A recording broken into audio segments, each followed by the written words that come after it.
বাবা মা কখনো সন্তানের কাছে খারাপ হয় না। আমার বাবা আমার কাছে পৃথিবীর শ্রেষ্ঠ বাবা। সন্তানের কাছে কখনো বাবা মা খারাপ হয় না, তাদের ভুলও চোখে পড়ে না, যেরকম সন্তানের কোনো ভুল বাবা মার চোখে পড়ে না। তাদের দিক থেকে তো তারা চাইবে তার বাবা, তার মা তো নেই, তাহলে তাদের পরিবারে তো একজনই, সেটা কে? আলম। সেটা আলমের চিন্তা করা উচিত ছিল।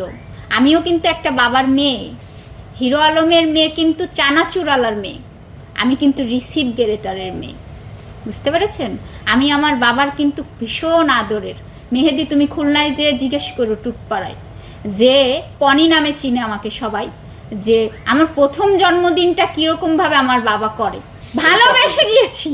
ভালোবাসা এখন কোটিপতির মেয়ে চানাচুরালার ভালোবাসতে পারে না, সেই ভালোবাসার কাছে গিয়ে ধরা দিবেন। এটা আপনি শোনেন, আপনি না আমাকে আলাদা করে নেবেন, এত মানুষের সামনে আপনার আমি আলাদা ইন্টারভিউ দেব কেন? আপনি এখানে ইন্টারভিউ না, দিতে সমস্যা আমি এখন একটা সিরিয়াস বিষয় এসেছি। না, আপনি আপনি যখন আমি আসব এই বিষয়গুলো, আপনি যখন কমেডিয়ান নিতে চাবেন তখন কমেডিয়ান তো আমরা নিতে চাই। এই যে ওনার প্রশ্ন কিন্তু আমি রেগে যাই, প্রশ্নগুলো উল্টা পাল্টা আমার মাথা গরম করে দেয়। আপনি এলাকায় এক নাম, আবার ঢাকায় আরেক নামে পরিচিত কেন?